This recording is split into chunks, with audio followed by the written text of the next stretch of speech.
నమస్కారం.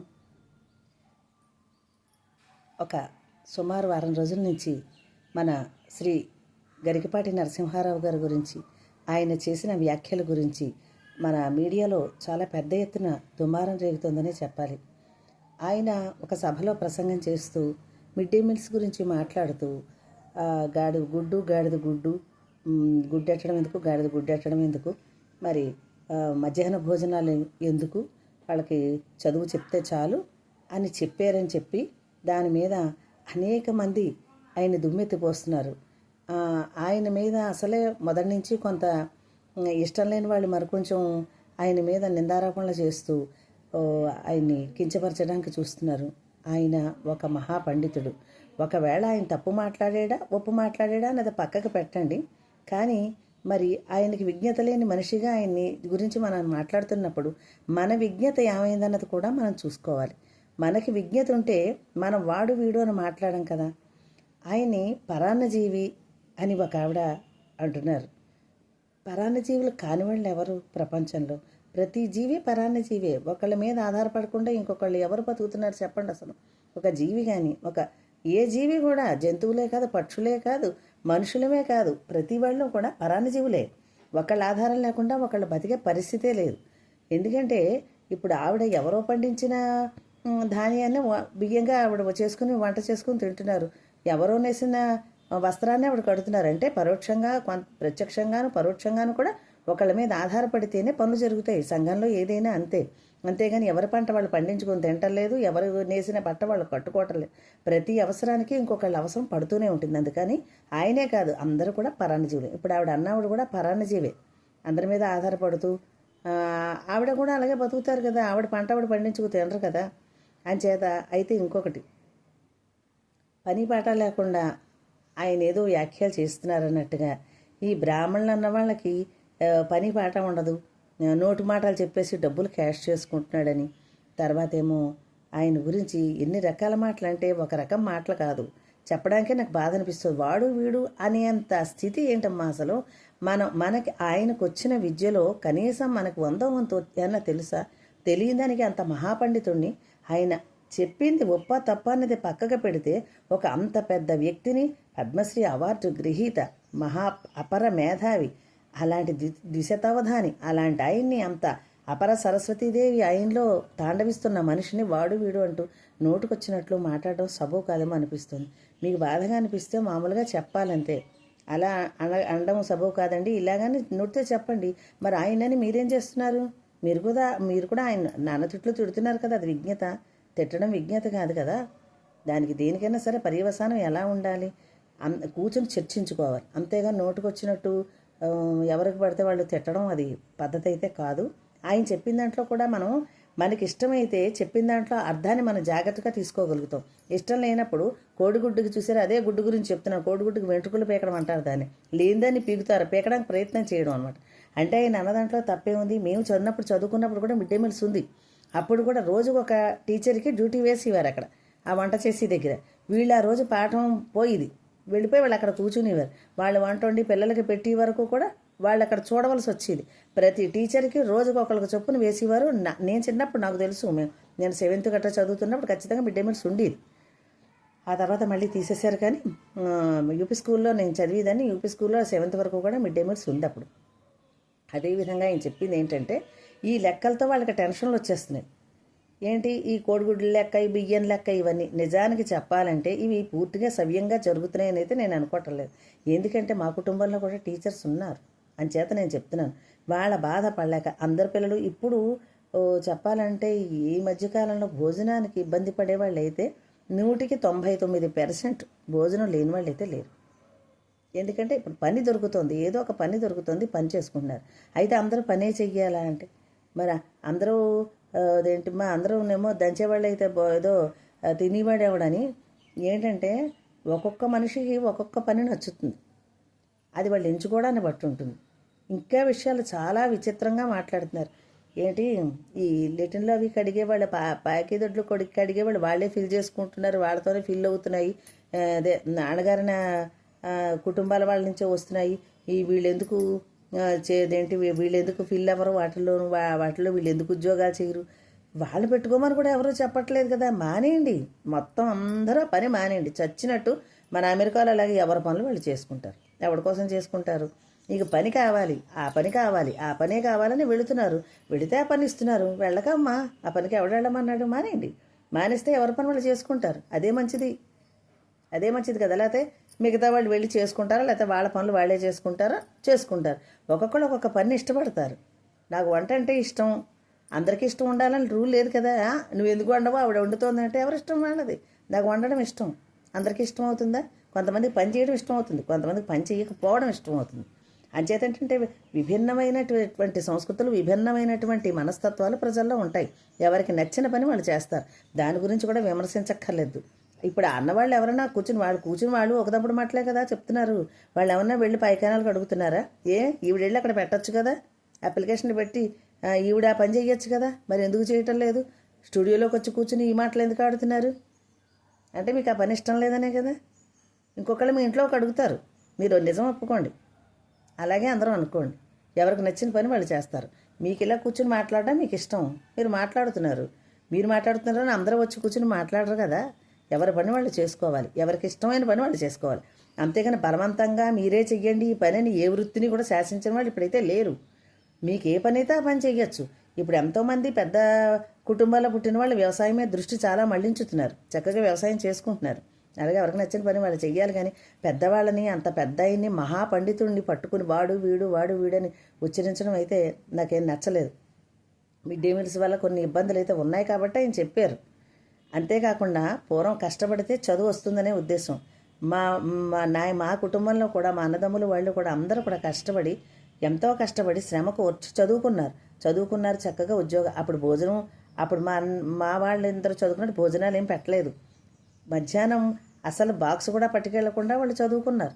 మంచినీళ్ళు తాగి కడుపు నిండా చదువుకుని చక్కటి ఉద్యోగాల్లో వాళ్ళు ఉన్నారు. అంటే ఏంటి, అన్నం పెడితేనే ఉద్యోగం చేస్తారని కాదు, పెట్టద్దని కూడా అంటలేదు, పెట్టచ్చు.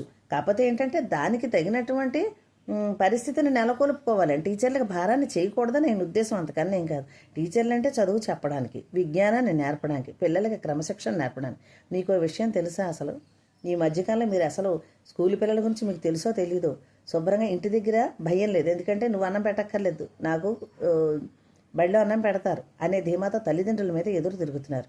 ప్లస్ ఇంకోటి ఏంటంటే స్కూల్లో టీచర్ని కొట్టడానికి సిద్ధం అవుతున్నారు. టీచర్ పాఠాలు ఏం చెప్తాడు? అన్నమే, ఈ అన్నాలు చూడడంతోనే సరిపోతుంది. తర్వాత పాఠం చెబితే కూడా ఇప్పుడు పిల్లలు వినే స్థితిలో లేరు. మీరు అనుకుంటున్న రేంజ్లో పిల్లలేం లేరు. పిల్లలు కాదు, వీళ్ళు పిడుగులు. మేము చదువుకున్నప్పుడు మాస్టర్ వస్తున్నారంటే భయపడిపోయి సైలెంట్ అయిపోయి నోటి మీద వేలేసుకుని, నోటుకు తాళం వేసుకుని భీతాహంతో భయంగా చూసేవాళ్ళం. ఇప్పుడు మాస్టర్ పాఠం చెప్తుంటే వీళ్ళు టేబుల్ ఎక్కి ఎగురుతున్నారు, డ్యాన్సులు కడుతున్నారు. నువ్వెవడవరా చెప్పడానికని టీచర్లు అంటున్నారు. ఈ విషయాలన్నీ మీరు ఒక్కసారి స్కూళ్ళకి వెళ్ళి టీచర్ని అడగండి. వాళ్ళ పిల్లల భాగవతాలు ఎలా ఉన్నాయో తెలుస్తుంది. ఇంటి దగ్గర పెంపకం కూడా సరిగా ఉండటం లేదు. స్కూల్లోకి వచ్చి పిల్లల మాట వింటలేదు. ఏంటి, ఎవరు కూడా ఎవరికీ లేదు ఇక్కడ. ఎందుకంటే వాళ్ళకి బాగా భోజనం దొరికిస్తుంది. తల్లి అన్నం పెట్టదేమో, బాబాయ్ చెప్పిన మాట వినకపోతే అని భయం లేదు. ఎందుకంటే మిడ్ డే మీల్స్ ఉన్నాయి. ఏదో మరి ఆయన చెప్పినట్టు గుడ్డో ఏదో పెడుతున్నారు కదా, తింటున్నారు, హ్యాపీగా తినేస్తున్నారు, అయిపోతుంది. అందుకని తల్లి అనమాట, నువ్వేం పెడుతున్నావా నాకు, నువ్వు నోరు మూసుకుంటా అంటున్నారు. ఇప్పుడు చదువుకోవడానికి తండ్రి 10 రూపాయలు కష్టపడి తన కష్టంలోంచి తీసి 10 రూపాయలు ఇచ్చేవాడు. ఓ ఫీజు కట్టడమనో పుస్తకాలను ఏవో కొనడం అది జరిగేది. ఇప్పుడు నువ్వేం పుస్తకం ఇస్తున్నావా లేకపోతే అని తండ్రిని అడుగుతున్నారు. తల్లి దగ్గర భయం లేదు, తండ్రి దగ్గర భయం లేదు. అసలు తల్లిదండ్రుల దగ్గర భయం లేకపోయినా కేవలం గురువు దగ్గరైనా భయం ఉండేది పూర్వం. నిజంగా చెప్పండి, మీరు ఇందులో ఇంచుమించు నా వయసు కన్నా పెద్దవాళ్ళు కూడా ఇందులో ఈ మాట్లాడే వాళ్ళలో ఉన్నారు. వాళ్ళ గుండెల మీద చెయ్యేసుకుని ఒక్కసారి మాట్లాడండి. మీరు ఎలాగే ఉండేవారా? పిల్లల దగ్గర, మాస్టర్ల దగ్గర ఎంత భయం ఉండేది పూర్వం. ఈ చూసి కాపీలు, రాతలు, టీచర్ని లెక్క చేయకపోవడం, టీచర్ని ఎంత అరాచకం చేస్తున్నారో పిల్లలు తెలుసా మీకు? 7వ తరగతి పిల్లలు కూడా లవ్ లెటర్స్ రాయడమా? అవన్నీ వీళ్ళ మీదకి వస్తాయని వీళ్ళు వాళ్ళని దెబ్బలాడి వాళ్ళని క్రమశిక్షణ పెడదామని చూస్తే వీళ్ళ మీదకి తిరబడి మాస్టర్లు కొడుతున్నట్టు. ఈ మాస్టర్లు ఏం చేస్తారు? ఇంకా ప్రభుత్వం కూడా పట్టించుకోవాలి. ఏంటంటే టీచర్లకు సర్వాధికారాలు ఇవ్వాలి. టీచర్లు పిల్లల్ని కొట్టడానికి వీలేదు. ఓ దెబ్బేస్తే ఒప్పుకోరు, తల్లిదండ్రులు తీసుకొస్తారు. ఆ తల్లిదండ్రులకు కూడా తెలుసు వీళ్ళు ఈ పిల్లలు ఎలాంటి వాళ్ళు, వాళ్ళ మీద ఎలా తిరగబడుతున్నారు. కానీ మాస్టర్ మీద తిరగబడినా సరే పిల్లలకు తప్పని తల్లిదండ్రులు అంటలేదు. ఇలాంటి పర్యవసానాలు అన్నీ కూడా ఆయన గ్రహించి ఆ భోజన పథకం గురించి ఆయన మాట్లాడారు. అంతే తప్ప ఆయన పెట్టకూడదనే ఉద్దేశం ఆయనలో ఏం లేదు. మనం అర్థం చేసుకోవడంలో ఉంటుంది ఏదైనా సరే. అంత దారుణంగా అంత పెద్ద ఆయన మాట్లాడడం అది సబబు కాదు. ఒక్కసారి మీరు ఆత్మవిమర్శ చేసుకోండి. మాట ఏదో మనం ఆడేస్తున్నాం కదా, అనిస్తున్నాం కదా అని అనుకోకూడదు. మనం ఒక మాట్లాడే ముందు మనం కూడా ఆయన అన్న వల్ల మనం కూడా ఆయన ఆవగింజలో అరసగం లేదు మన విజ్ఞానం. ఆయన చదివిన పుస్తకాల్లో ఎవరిప్పుడు ఆయన డబ్బులు సంపాదించుకుంటున్నాడు అంటారు. ఆయన బతుకుతేరు ఆయన సంపాదించుకోడా? మరి వీరందరూ ఇప్పుడు సంపాదించుకోకుండానే ఉంటున్నారా? ఒక టీచర్ ఉన్నాడు, ఆయన చదువుకుంటున్నాడు. ఆ చదువుకున్న విజ్ఞానాన్ని పంచిపెట్టి పిల్లలకి చదువు చెప్పడం కోసం డబ్బులు తీసుకునే చేస్తున్నాడు. ఒక డాక్టర్ ఉన్నాడు, ఆయన చదువుకుంటున్నాడు, ఆ విజ్ఞానం చదువుకున్నాడు, ఆ డాక్టర్ చదివాడు. ఆయన ఉట్టిన వైద్యం చేస్తున్నాడా? దాని మీద సంపాదించుకుని ఆయన తినాలి, ఆయన పిల్లల్ని ఆయన పెంచుకోవాలి. అలాగే ఒక లాయర్ ఉన్నాడు, అలాగే ఒక కూలి పని వాడు ఉన్నాడు. వాడు కూలి పని చేస్తాడు, వాడు డబ్బులు తీసుకుంటాడు. ఎవరికి వచ్చిన విద్య వాళ్ళు ప్రదర్శించి వాళ్ళు డబ్బులు సంపాదించుకుని వాళ్ళ పోషణకు వాళ్ళకు ఉండాలి కదమ్మా. అంతేకాని ఆయన డబ్బులు తీసేసుకున్నాడు, ఆయన ఎందుకు తీసుకున్నాడు? ఆయన కష్టం. అసలు ఆ మేధస్సును ఉపయోగించడం అనేది ఎంత కష్టమో తెలుసా మీకు? అన్ని పుస్తకాలని ఆకలింపు చేసుకుని వాటిని బుర్రలో అది మెదడులో ఇముడ్చుకుని అవసరమైనప్పుడు అవన్నీ యువతలకు తెచ్చి చెప్పడం అనేది మనం తేలిగ్గా విమర్శించినంత తేలికైతే కాదు. ఏది ఒక పుస్తకం మీరు ఒక్క పుస్తకం బట్టి చెప్పండి, మీరు చూస్తాను. అంత మేధావుల్ని మనం నోటుకొచ్చినట్టును మాట్లాడేయడం అయితే సమంజసం కాదు. ఆయన దాంట్లో మనం అర్థం చేసుకోవడంలో ఉంటుంది. మనకిష్టమైతే తప్పును కూడా ఒప్పుగా మనం సమర్థించేస్తాం. అదే ఒకవేళ అవతల వ్యక్తుల్ని నెగిటివ్గా తీసుకున్నప్పుడు ప్రతి విషయం కూడా నోరిప్పితే రామ అంటే పచ్చిబూతి కింద ఉంటుంది. అంచేత ఏంటంటే మీరు విజ్ఞతతో ఆయన అన్న మాటల్ని ఒక్కసారి ఆలోచించండి. ఆయన కవి ఎప్పుడు కూడా రవిగాంచంది కూడా కవిగాంచుతట అని ఉంది లోకోక్తి. అంటే ఏంటి? ఒకవేళ సూర్యభగవానుడు కూడా చూడలేవాడేమో, కానీ కవి మాత్రం చూస్తాడట. అలాంటి మనిషిని, ఒక మహాపండితుణ్ణి ఒకవేళ ఎప్పుడైనా ఏదైనా మాటల సందర్భంలో ప్రతి వాళ్ళకి ఏదో ఒక మాట తప్పుడు మాట తొలుతాయి. దొల్లవని అంటారు లేదు, నేను దొల్లుతాయి. తొలినా అందులో అంతరార్థం మనం గ్రహించాలి. అంతేగాని అంత మహాపండితుడిని పట్టుకుని ఎలా పడితే అలా మాట్లాడడం, దూషించడం అదైతే సమంజసం అయితే కాదండి. ఎవరి గురించినా చెప్తున్నాను. ఇంకా అసలు యూట్యూబ్ ఆన్ చేస్తే చాలా ఆయన మీద తిట్లు వర్షం కురిపించేసి ఎవరి నోటికి వచ్చినట్టు వాళ్ళు మాట్లాడడం తప్పు కదా. అంత పెద్ద మనిషిని అంత అవహేళన చెయ్యొచ్చా? అసలు ఒకసారి ఆలోచించండి. మరి మీకు విజ్ఞత ఉంటే అవతల ఆయన్ని తిట్టకూడదు కదా. ఆయన ఏదో తప్పు మాట్లాడాడు అన్నారు, మరి మీరేం చేస్తున్నారు? మీరు చేసేది అంతకన్నా ఒక మహాపండితుడిని తిట్టడం కూడా తప్పే కదా. నోటికొచ్చినట్టు మాట్లాడడం పరాన్నజీవి ఏంటండి? పరాన్నజీవులు ఎవరు కాదు చెప్పండి, అందరు పరాన్నజీవులు. ఆయన చెప్పింది మీరు అర్థం చేసుకోవడంలో ఉంటుంది. అంతేకాకుండా ఆయన డ్రెస్సుల గురించి కూడా వెక్కిరించాడు. అది వెక్కిరింపు కాదమ్మా, అది ఆయన బిడ్డలుగా భావించి ఆయన చెప్తున్నాడు. మా ఇష్టం మేము పూ తిరుగుతామంటే అసలు అర్థం ఉందా? మనమేం అడవి మనుషులమా? ఇదైనా రాతి గొప్ప మనుషులమా? ఆ నాగరికత వచ్చిన తర్వాత ఒళ్ళు కప్పుకోవాలి కానీ ఇప్పుకోవడం కాదు కదా. ఆయన చెప్పినవన్నీ కూడా ఆయన మంచి మాటలు చెబుతున్నారు. పిల్లలకు సెల్ ఫోన్లు ఇవ్వద్దని చెప్తున్నారు. అన్నీ ఆయన మంచివే చెప్తున్నారు. వాటిని మనం గ్రహించుకుని వాటిని అన్వయించుకోవడంలో మన తేడా ఉందంతే. దయచేసి ఇలా ఇంకా ఆపండి ఎక్కడితోనూ.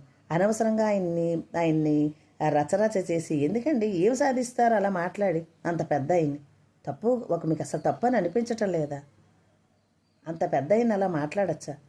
ఇందులో ఉబుసుపోక కబుర్లు ఎంతమంది చెప్పటం లేదు వచ్చి కూర్చుని. ఆయన విజ్ఞానాన్ని పంచుతున్న మనిషి ఆయన ఎందుకు అలా మాట్లాడాలి? ఒకసారి మీరు కూడా ఒక్కసారి తర్కించుకుని మీరు ఆలోచించుకోండి. మీరు ఆడే మాటలు మీరేమి కాకుండా తిట్టేస్తున్నారు. మరి అది తప్పు కదా? మీకు విజ్ఞత ఉందా? ఆయన ఏమన్నారని ఆయన తిట్టారా? ఎవరన్నా తిట్టలేదు కదా. ఆయన చెబుతున్నారు. ఆయన చెప్పిన దాంట్లో సారాన్ని గ్రహించాలి మనం, అప్పుడే తెలుస్తుంది ఏంటన్నది. అనవసరంగా ఒకరి నిందారోపణ చేయడం కదా. అందులో ఒక మహాపండితుడైన ఆయనకి తెలియని ఉండవు కాబట్టి ఆయన చెబుతున్నారు. ఆయన మన గురించే చెప్తున్నారు. ఇష్టమైతే వినండి, లేకపోతే మానేయండి. అంతేగాని ఆయన అనవసరంగా ఆయననే కాదు ఎవరిని నాకేం చుట్టమేం కాదు, ఎవరిని కూడా అనవసరంగా నిందించకండి. నేను చెప్పేది ఇదే. ప్రతి మనిషి చెప్పిన దాంట్లో మంచిని గ్రహించండి, చెడుని వదిలేయండి. అంతేగాని దాన్ని అంతలాగా పెద్ద ఎత్తున దాన్ని రచ్చ చేసేసి ఆయన చేత క్షమాపణలు చెప్పించుకోవడం కూడా అది కూడా తప్పు. క్షమాపణ చెప్పాలనుకోవడం కూడా చాలా తప్పు. ఇదివరకు ఒకసారి చెప్పించారు, అలాగే ఆయన బాధపడుతూ చెప్పారు. ఆ ఉసురు కూడా తగులుతుంది ఏమనుకుంటున్నారు? ఒక మహాపండితుడు ఉసురు పెట్టకూడదు.